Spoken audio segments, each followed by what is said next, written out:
Welcome to the Daily Report. It's Friday, November 5th here in Korea. I'm Min San-hee. Korea's entertainment productions have been engaging audiences across the globe, and we take time to explore their universal appeal in our show today. We start now with the broader pandemic coverage. I have Kwon So-ah standing by. Now, So, I understand we're ending the work week with little change in our daily tally.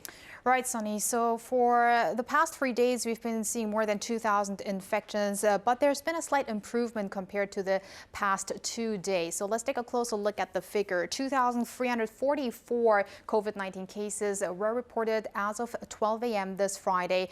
It is a slight drop in both domestic transmissions and imported cases from the day before. So as I said, in the past 3 days, infections were lingering at around the mid-2000s. And if we go over to our map here, we are seeing still around 80% of cases concentrated in the metropolitan region, and that means the rest of the nation around 20%. Meanwhile, there's been a surge here in Chungcheongnam-do province with 110 cases reported in the past day. Now let's move over to the total number of cases here, over 375,400, and with 20 additional fatalities, the death toll stands at 2,936.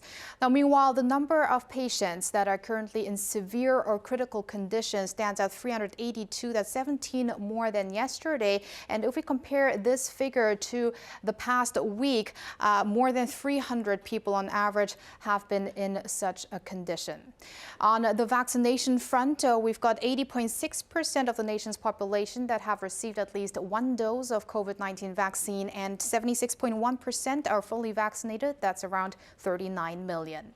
Moving over to figures abroad, we're seeing a similar rise in daily infections compared to yesterday at around 531,000, with more than 8,200 new fatalities. Now, meanwhile, the World Health Organization is warning of a spread in Europe, and there's been especially another milestone here.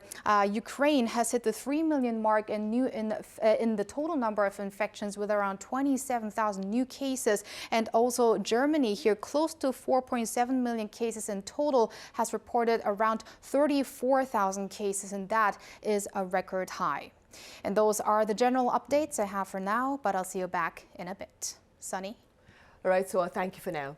Right, on the medical front here, Korean health authorities are looking to secure more beds for seriously ill COVID-19 patients, and Won-jung joins me now to tell us more. Won-jung, welcome. Good afternoon. Right, so I understand an administrative order, that is, has been issued to make more hospital beds available. Tell us more. Right, this is the fourth time the Korean health authorities have issued administrative order since the pandemic started.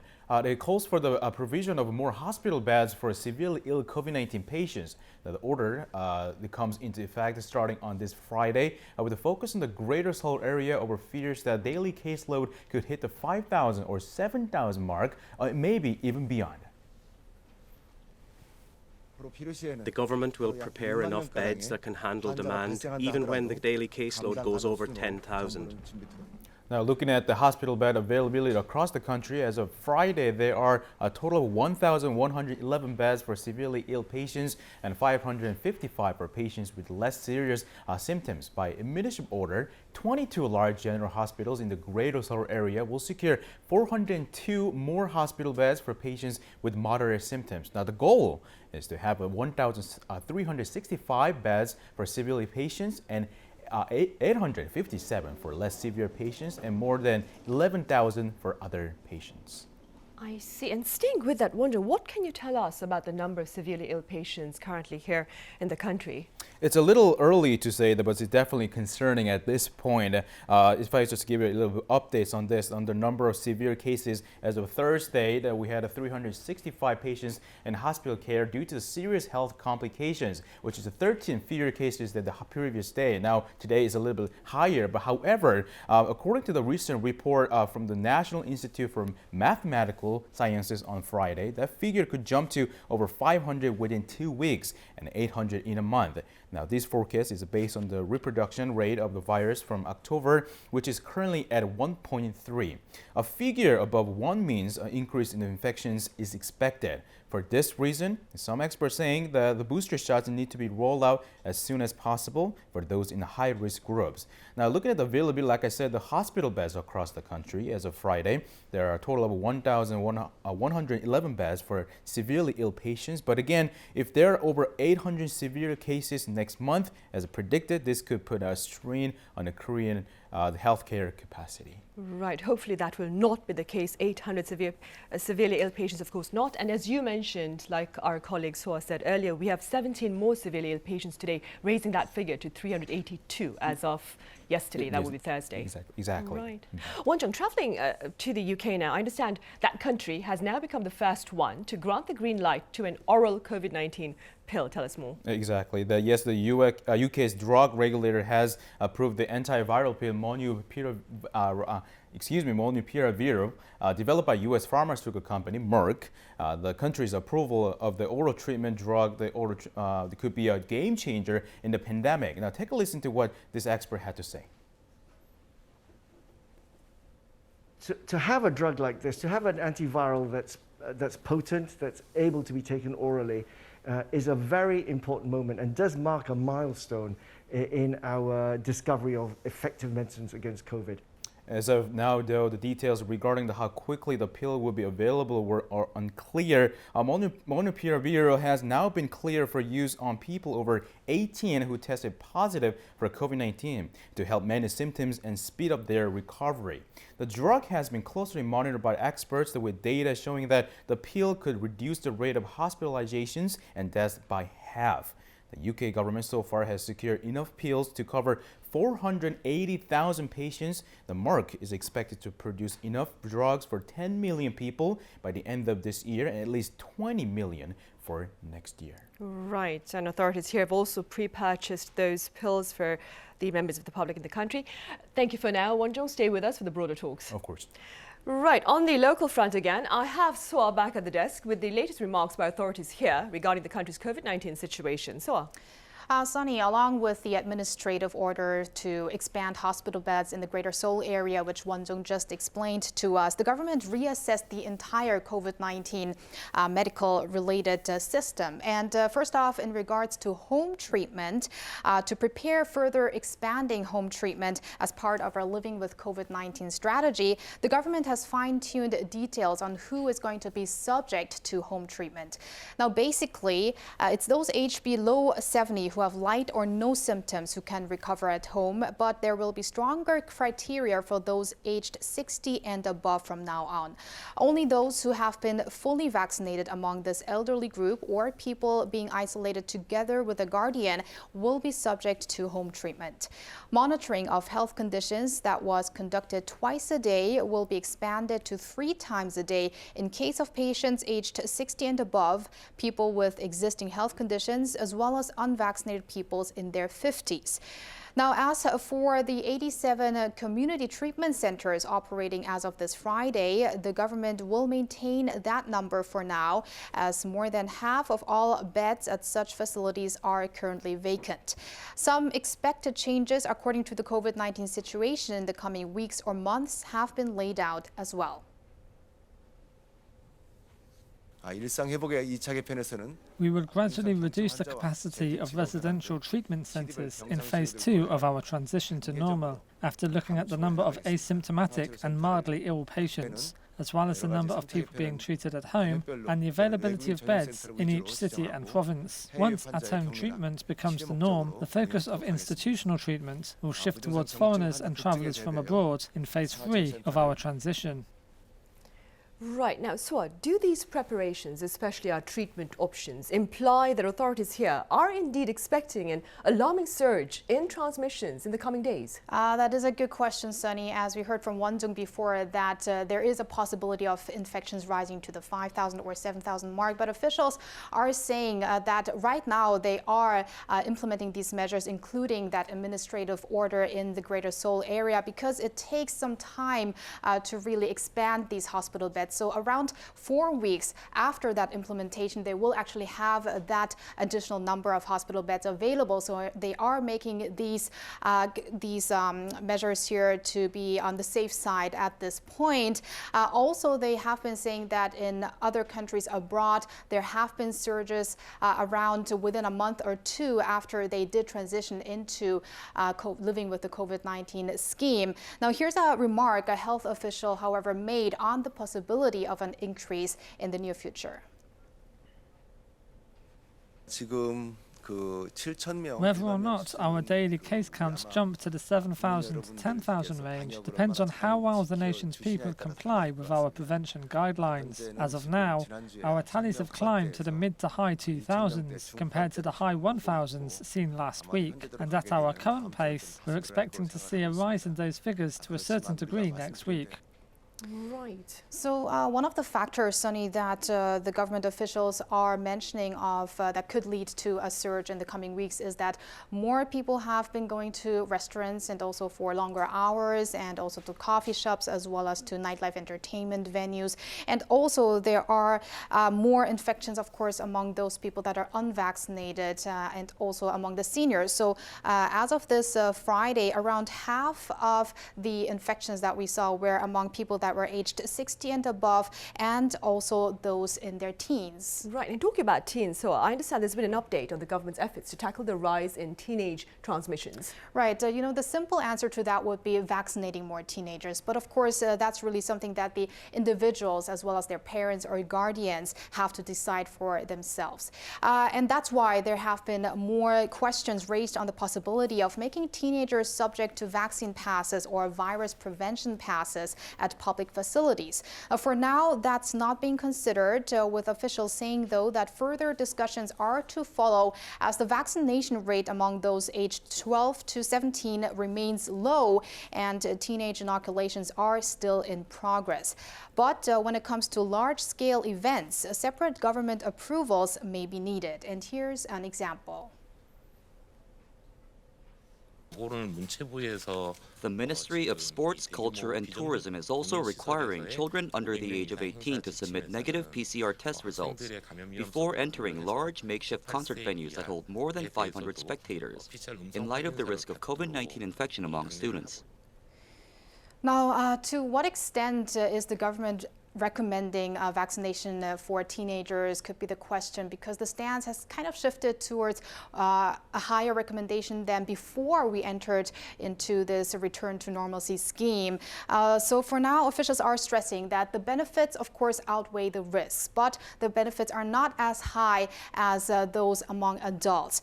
But there have been additional benefits that officials are mentioning after we did enter the first stage of returning to our normalcy life, because if, for instance, a teenager has contact with someone at school who has been confirmed with COVID-19 and that person has not been vaccinated and had contact, then the student has to isolate for 2 weeks. But if the student has been vaccinated, does not have to isolate for that period. So now there are additional benefits that parents and teenagers can look at when they make their decision of whether they should be inoculated or not. Right, of course. And staying with vaccination for children, the US CDC has slightly modified its guidance on the use of Pfizer vaccines for children aged 5 to 11. I have Wonjung back here to tell us about that slight modification. Right, Wonjung? Right, like you said, the green light has been given to the US to vaccinate children aged between 5 and 11, and they will receive the 10 microgram dose, which is 1/3 of the amount given to adults. But here's the tricky part. So if a child becomes 12 years old between the first and the second dose, they will get the 10 micrograms for the first dose, and then they will get the 30 micrograms for the second, separated by the 3-week interval. So for instance, if you're 11 years old and your birthday is on November 5th, which is today, you will get 30 microgram when you get your second dose in November 26th, which is 3 weeks later. But the CDC said that they will still recognize children as being fully vaccinated if they get 10 microgram for the second dose as well. I see. So the dosage will really depend on your age then. Exactly. Right. Meanwhile, so let's end today's extended talks on efforts here on the local front to develop a homegrown vaccine. Sure, Sunny. So Korean biopharmaceutical firm SK Bioscience has revealed this Friday that 99% of participants for phases 1 and 2 of its COVID-19 vaccine clinical trials formed antibodies against the virus. The company said that results from both trials showed success after administering doses to 328 participants. It added that there were no signs of serious adverse effects to the vaccine. And currently, the company has already begun phase 3 of the trials in South Korea and Vietnam and is waiting to start in other countries in Southeast Asia and Europe as part of its joint trial with the International Vaccine Institute. And the announcement added the result is a step closer to having South Korea's first domestically developed vaccine. I see. All right. So as always, thank you very much for the coverage. I'll see you again next week. And Wonjong, it's been a great week. Thank you. Yeah.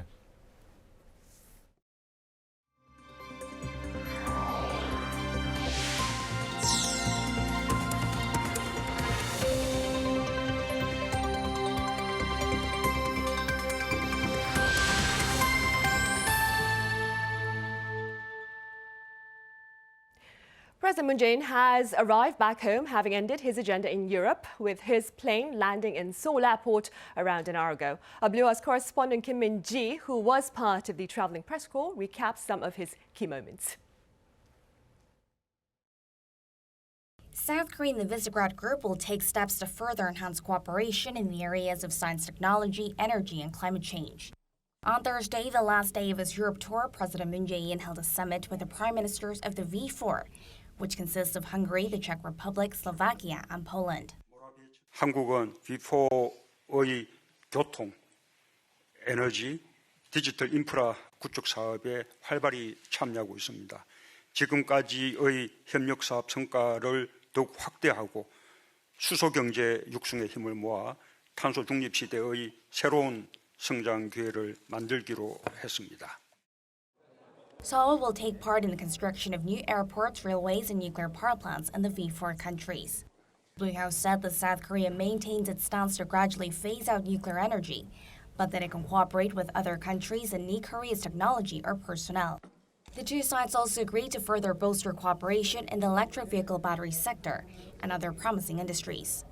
The Visegrad Group is Seoul's second largest trading partner within the European Union and hosts over 650 South Korean companies, including SK Innovation and Samsung SDI.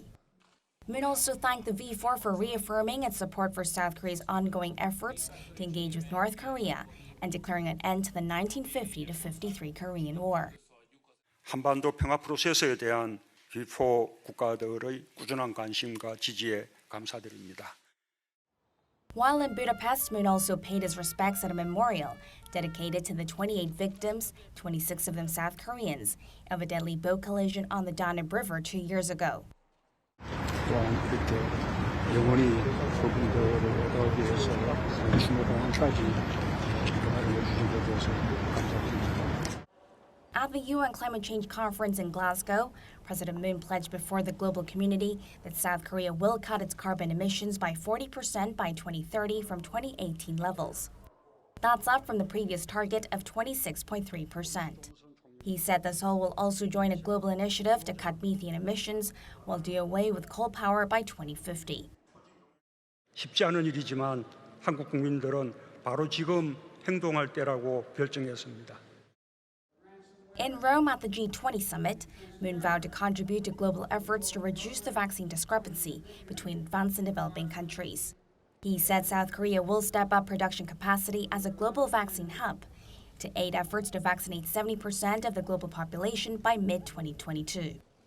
While at the Vatican, President Moon held talks with Pope Francis, who expressed willingness to visit North Korea if there's an invitation from Pyongyang. 다음에 꼭 한반도에서 뵙게 되길 바라겠습니다. Drumming up support for the Korean Peninsula peace process, forging partnerships for inclusive and sustainable recovery from the pandemic, and tackling climate action. President Moon wraps up his European tour. The top office says the UN Climate Change Conference and the G20 summit reaffirms South Korea's raised global status and its role as a bridge between advanced and developing countries, while it expects agreements with the V4 countries in promising industries, to contribute to Seoul's economic recovery. Kim Min-ji, Arirang News, Budapest. Slovakia has agreed to purchase South Korean FA-50 fighter jets as part of its efforts to secure trainer jets. Our Kim Dami has more on this deal. Seoul will export 10 of its domestically developed 10 FA-50 fighter jets to Slovakia in a deal worth of $500 million. This is South Korea's first such deal in Europe after selling the FA-50 in the Asian markets, such as to Indonesia and Thailand. Korea Aerospace Industries, South Korea's sole aircraft maker, signed the deal on Wednesday with Slovakia's state-run defense firm LOTN in Hungary. President Moon Jae-in on Thursday welcomed the news of the deal. 양국 협력이 방산과 인프라 또 원전 등으로 확장되어 더욱더 굳건한 관계를 맺기를 희망합니다. The FA-50 is a light attack variant of the T-50 trainer jet that's also developed by Kai. It can be used for both training and operational purposes. Not only is it an attractive model for countries seeking cost-effective fighters, the FA-50 could be a stepping stone for upgrading South Korea's own defense tech in the future. One of our weaknesses is our weapon system integration. However, we have advanced that system and made it all domestic through the FA-50, which is crucial to improve our national defense. On top of the global recognition, the steady shipments of FA-50 parts and weapon supplies will be guaranteed as they're used when pilots and crew are trained. Such an introduction to Europe is also expected to broaden South Korea's opportunities, including a training program for the new fighters. Assuming there will be many business opportunities in the pilot training area, we are now evaluating business models to establish a strategy in pursuit of these new business opportunities. Seeking to expand into Europe's light attack aircraft market, Kai aims to export around 1,000 FA-50s over the next 20 years based on the jet's relatively low cost and strong performance. Kim Dami, Arirang News. In Glasgow, over 40 nations, including Korea, have agreed to slowly but tangibly transition out of their dependence on coal. Our Kim Yo-son has details. Proclaiming that the end of coal is in sight, South Korea and some 40 other countries have agreed to phase out their use of the fossil fuel for electricity generation. On the fourth day of the UN Climate Summit in Glasgow, countries like Canada, the UK, and Indonesia reached a deal detailing a roadmap for the world's bigger and smaller economies. And so today, we are publishing the Global Coal to Clean Power Transition Statement, a commitment to end coal investment, to scale up clean power, to make a just transition, and phase out coal in the 2030s in major economies and in the 2040s elsewhere. The pact is made up of some 24 coal-using countries, such as Vietnam and Poland, that have pledged for the first time to halt building and issuing permits for new coal plants domestically and to eventually shift away from it. Hailing the deal, the UK's Business Secretary said the transition is crucial. We must build this low-carbon transition with the people most affected and also provide ways in which local communities and workers can be involved directly in the decisions that affect their future. However, experts say the pact is limited and the phase-out deadlines are a little too late. This is because some of the world's biggest coal-dependent economies, including China, Australia, and India, are missing from the deal. The U.S., which still generates about 20% of its electricity from coal, also did not sign the pledge. Also, some 20 countries, including the U.S. and Canada, agreed Thursday to stop investment for overseas fossil fuel projects by the end of the year and to invest more in clean energy instead. By covering all fossil fuels, including oil and gas, the deal goes further than a pledge made by G20 leaders this year to halt overseas financing for coal only. Kim Yo-son, Arirang News. On the local front, authorities are seeking to tackle a shortage of diesel exhaust fluid, that is, which is used to ease the air pollution caused by a diesel engine. A task force will be established and charged with the task of cracking down on the hoarding of this essential product starting next week. Meanwhile, Seoul's foreign ministry, for its part, has asked Beijing to ease bureaucratic procedures related to the exports of ingredients necessary for this product, namely urea. In recent weeks, Korea has been grappling with a lack of this emissions fluid and subsequent soaring prices.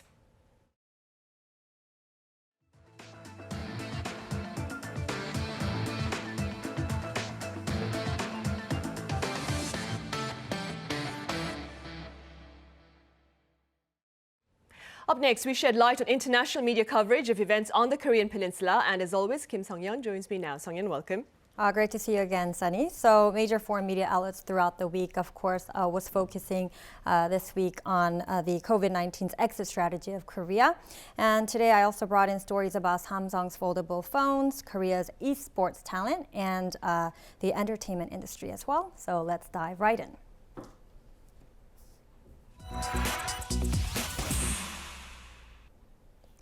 Korea took its first step towards a gradual return to normal this week, shifting away from a strategy of containment to that of living with COVID-19. The Asia Times suggests that it's a prudent strategy that the wider world may want to pay attention to, given the prior successes that Korea has had on the pandemic front. It noted that Korea has emerged as a global leader in pandemic management, but also mentioned that things have been tough, particularly for the service sector, and that small businesses stand to benefit the most from the easing of restrictions. Right, Sung-yeon, talking about benefit, I hear Samsung's foldable phones that you mentioned earlier are looking to make most of their growing popularity. Yes, that's right. So Samsung believes their foldables will become the next big thing, Sunny. The company has invested heavily into these devices while forecasting a spike in sales of the new gadgets as well. So Bloomberg wrote that the sales of foldable phones by Samsung are expected to increase several folds this year compared to 2020 and continue to show significant growth next year. The vice president of the company's mobile division said Samsung believes it has succeeded in starting and leading the mainstreaming of foldables in the market. The electronics giant launched the third generation Galaxy Z Fold and Galaxy Z Flip in August, and powered by the Z Flip 3, the lineup sold 1 million units in Korea at the fastest pace for any Samsung smartphone in 2 years.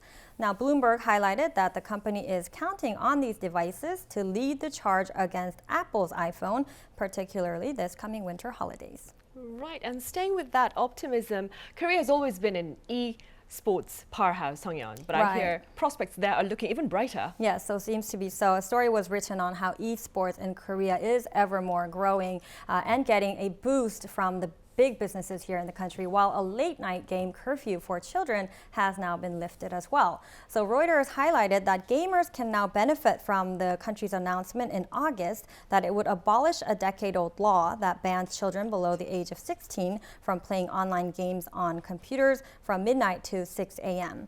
The article makes note that such a move by Korea is in contrast to that of China, which is the world's biggest esports market, which in late August drastically limited the amount of time that under 18s can spend on video games. Now, these developments come just ahead of next year's Asian Games, where esports will feature as a medal event for the very first time.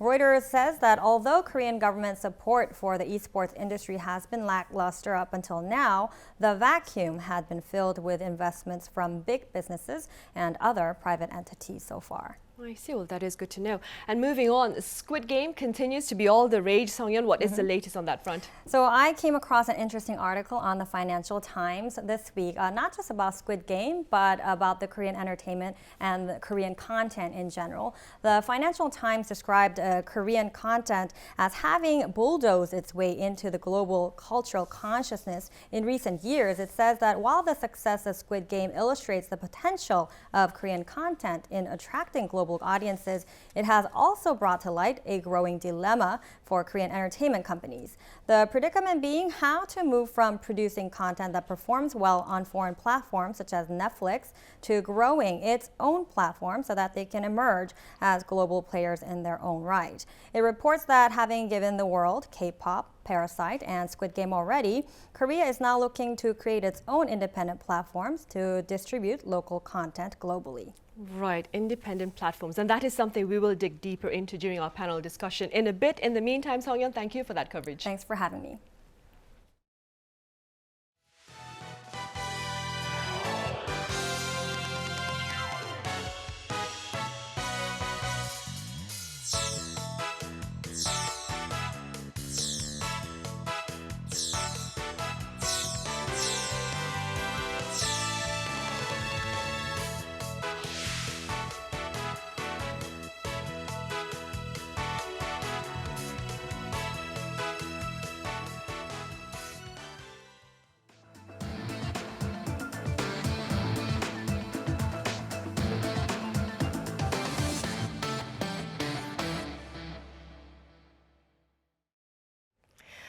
did South Korea become a cultural juggernaut? Now, this was the title of an article by the New York Times earlier this week, and we, for our part, shall seek to answer that very question in today's panel discussion. I have music critic Kim Young-dae. It's a pleasure to have you back with us, Young-dae. It's good to be back. I also have Professor Oh Jun-seok from Sookmyung Women's University. Welcome back, Professor. Thank you for having me. And joining the session virtually is Professor Robert Chi-Sung-koo at Binghamton University. Thank you for being with us at this hour, Professor Koo. Thank you for having me. Thank you. Right, we'll start here in the studio then, Young-dae. Let's begin with your take on the rave reviews over Squid Game across the globe. It's real Hallyu. I mean, it's amazing turnaround. Hallyu, the word has been circulated since early 2000, but at the time it meant only a local phenomenon around the Asian area.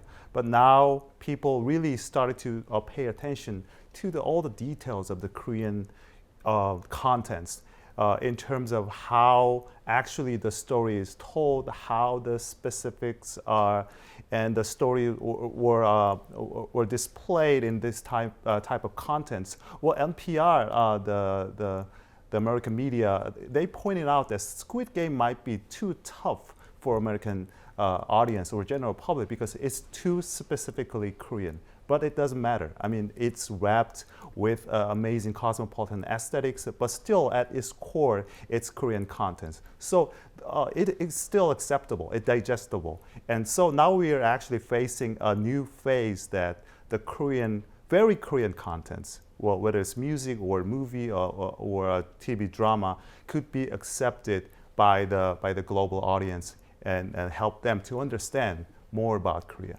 Right. A lot of the themes inside the drama, of course, were also very universal, right? Absolutely. Now, Professor Koo, you teach Asian American studies in the US and you're also a Korean American residing there. What is the most frequent question that you get related to Korean entertainment content?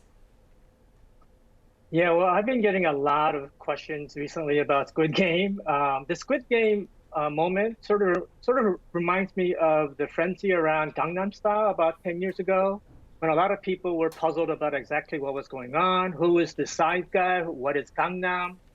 Well, both Gangnam Style and Squid Game are somewhat of an anomaly, I think, or outliers within the respective genres of K-pop and K-dramas, especially when we think of audiences outside of South Korea. The questions I've been getting about Squid Game's massive popularity varies depending on who's asking the question.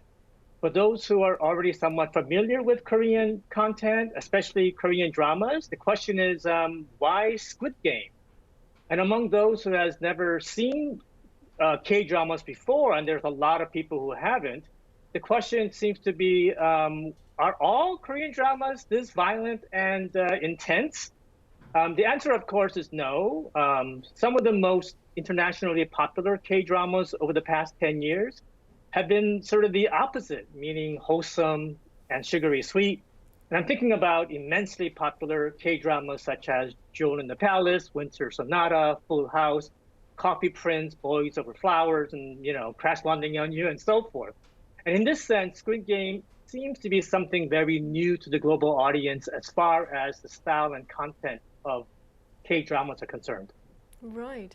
And Professor, according to New York Times, for years Korea's reputation has been promoted by its cars and cell phones, while its movies and music has appealed largely to regional fans here in this part of the world. Now, this is no longer the case, and having said that, what do you think is the value of Korea's Hallyu? Yeah, nowadays Hallyu become sensational, and Squid Game, as Professor Koo commented, it was a kind of a big success. But now let's come down to the economics. From the perspective of economic sense, Korean culture might be a game changer in two respects. First, Korean culture became the global soft power. Soft power stems from the attractiveness and then the credibility of its culture, social norm, or the value. Which means that there might be friendly terms with international relationships, which means that expanding the foreign market. Secondly, Korean culture also take the role of it is an innovation driver of the diversity. There's also uniqueness and then competitiveness of the product in the global market.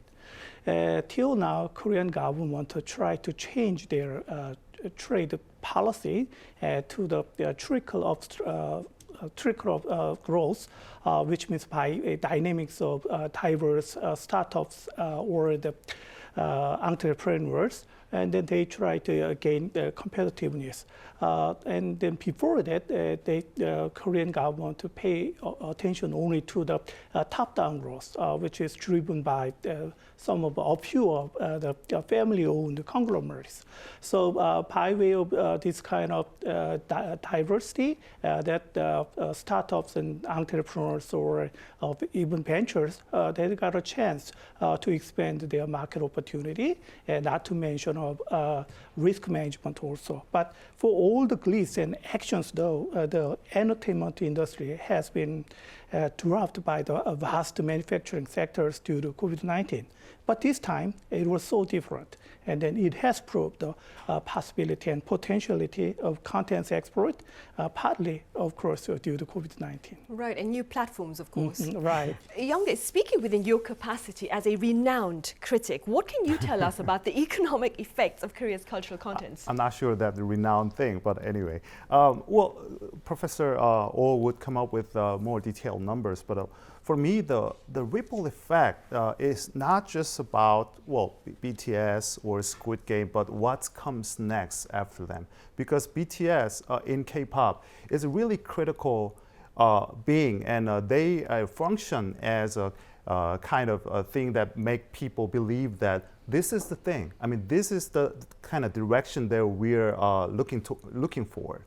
And they're already started to, trying to find more groups like BTS and what's next and what's the next BTS. Squid Game, same thing. Squid Game, well, in general, Korean TV drama at this point is quite underrated and underappreciated in terms of the number, the price and rates. So these are quite a good. The period for Netflix and other OTT company because Korean content is quite underappreciated at this point. So so we're talking about the numbers, but the real effect, ripple effect, is not about Squid Game and BTS, but the culture and the product that could come, after it. Right, Yeah. our potential essentially Yeah, then in the definitely. future. And Professor, what more can you tell us then about the broader economic gains amid the global popularity of BTS,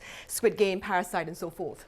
Always economics is boring. There are two pillars of economics. One is creating value, try to ignite the economic cycle. And then what's next is about measuring the economic effects of those kind of value.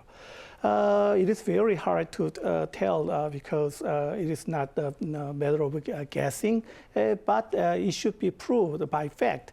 A study by Korea University showed that the economic effect from a BTS concert held in Seoul in 2019, only one concert amount to over $790 million. And then a decade ago, the Korean wave strategy to turn cultural export into GDP boosting, including games, movie, music, publishing, and even TV shows jumped to 6.3% last year. Korea's cultural output still tiny, limited its economic effect compared with key exports like semiconductor or petrochemical products. But the context exports were just less than 11 billion US dollar in 2020. But still there is a hope. And this is just 1/10 the business computer chips do. But we have to expand this kind of market opportunity and then diversify the market opportunity in the global market. Entertainment industry rival Korea's cosmetic sector and then household appliances. And then from this perspective, we have to think about the packaged product, something like furnishing the home appliances equipped with like a subscription service, like providing the K contents or K product, something like that. So it might be the kind of diversifying our chances of business opportunity in the global market. Right. And Professor Koo, as a scholar looking into the country from outside, what are your thoughts on the export of Hallyu and its wider implications? Yeah, it's tempting to, I think, compare it to the United States' soft power, which is wielded for much of the 20th century. And South Korea seems to have picked up the baton in the first 2 decades of the 21st century. Of course, there are some similarities and differences. The obvious difference is that the global influence of American culture has been accompanied by America's military and economic might. Korea's influence has mainly been, it seems to me, economic and consumer-oriented, with Korean brands like Samsung, Hyundai, and now Bibigo leading the charge, rather than the Korean military. And also the notion that the United States somehow imported these virtual notions of liberal democracy around the world through dissemination of American culture is not entirely correct. In many instances, it was the opposite, where the U.S. has interfered with indigenous and local democratic movements. So in many ways, South Korea seems to be mimicking the United States in its application of soft power around the world, especially in places that are economically less powerful than Korea, in places like Vietnam, the Philippines, Thailand, Indonesia, South America, and even parts of China, Africa, and Middle East. And just as many parts of the world saw the U.S. as a land of opportunity paved with gold, it appears that Korea has taken up this reputation as well. People around the world watch and listen to K-pop videos and K-dramas with all these beautiful young stars living in luxury and eating delicious food, and they too want to come to Korea, or they want to be Korean as well. At least that was the impression given by the Korean popular culture before Squid Game. What could be interesting to see going forward is how Korea is depicted in Squid Game can coexist with the Korea reflected in, say, BTS and Crash Landing on You. Right, and staying with Squid Game, Professor Koo, you earlier mentioned about how people in the US who were more familiar with Korean cultural contents asked you, why Squid Game? What was your answer? My answer is that I think the Korean dramas that are exported internationally has caught up with Korean cinema. From the very beginning of Korean cinema going global with, say, Old Boy and, Mother and Poetry, those era, Korean movies were seen as ultra-violent, psychologically really intense. And that's not what you saw in Korean dramas. In Korean dramas, you saw everything being romantic and funny and beautiful, happy ending. I think in that sense, Korean dramas have in content merged with Korean films that was so popular in this country. And I think Parasite had a lot to do with that. I see. Meanwhile, Youngdae, BTS is diving into crypto space as its management company Hypes has signed a deal that is to produce non-fungible tokens of the group's 7 performers. Could we start first briefly with what non-fungible tokens are, and do tell us a bit more about such efforts by Korea's entertainment industry to diversify its market? So NFT is basically a digital tag. So when it's attached to a certain product, it's an online product, it could be exclusive item. How many, no matter how many items are created. It's like a limited edition. NFT, yeah, limited edition, or a signed book, signed copies of book. So, well, everyone in the industry, not just in Korea, but in the US as well, they're trying really hard to incorporate this new technology, cyberspace and everything, metaverse, into their own business model. But I think K-pop has a really good position because K-pop, the ultimate surge of K-pop was born with it. I mean, it was born with the idea of new technology or the cultural technology and template and new media, YouTube, Twitter. So, so this for me is kind of inevitable future, and again, they're in a really good position because if you look at the nature of K-pop, especially idol group, it's full of characters that can be, copied. It can be kind kind of characterized with the virtual, for the virtual character on Metaverse. So it's so natural. So the process, the transition from physical being to online being is so natural and effortless for K-pop. So I think it will take way less time to make this whole industry to another level. So I think, yeah, K-pop has a really good position. I like that, Young. They yeah. take it to the next level then. Next level. Professor Koo, we've compared Korea's Hallyu to the US cultural contents. How does it compare then to that of its neighbors like Japan and China? Yeah, that's a really complicated question that I think someone could easily write a dissertation on. One possible answer, I think, is timing in terms of its the current place of Korean content compared to Chinese or Japanese. As mentioned in the earlier guest, the Korean wave coincided with the digital technology and social media platform being a regular everyday life of Korea. And this wasn't entirely coincidental, of course. I think Korea, better than China or Japan, embraced the digital technology much early on, meaning in the late 1990s. And while American record companies and rock groups such as Metallica were suing consumers for pirating their music using home computers, Korean companies and artists were embracing this new technology. And so it seems that Korean pop culture, once again comparing it to Chinese and Japanese, who is still very popular in many regards, but not to this degree in this concentration.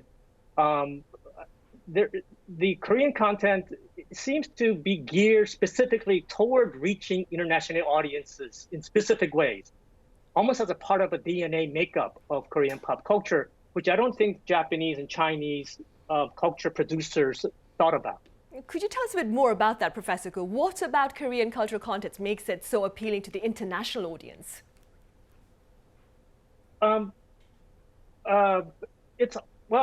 It's hard to explain. I think it was an easing of it. I think the ground was softened by earlier successes of groups like Big Bang, which had a huge following.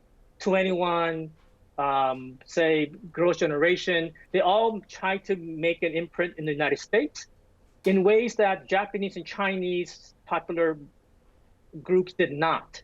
And so there was an effort by, I think, Korean culture producers and the industry to conquer or to try to reach American audiences in ways that the Chinese and Japanese did not. And I think it's paid off. And Netflix getting into the act. Now I'm told that Disney Plus will start carrying Korean dramas as well. And so it's a matter of time. I think this is just going to get bigger and bigger. That's how I see it. 10 years ago, people were calling for people were predicting the death of Hallyu. I remember reading American press. All the coverage of American music critics was that the K-pop was this awful music that would just die out. But of course, we see that was entirely wrong. Right, we've come out stronger than ever, of course. Professor, some market analysts say, this is something you mentioned as well, Hallyu may serve to boost consumer spending on related products and more. Tell us a bit more about this. As Professor Koo commented about the reason to gain popularity, the timing, and Mr. Kim commented about the development of technology and the metaverse. And I'm talking about the marketing.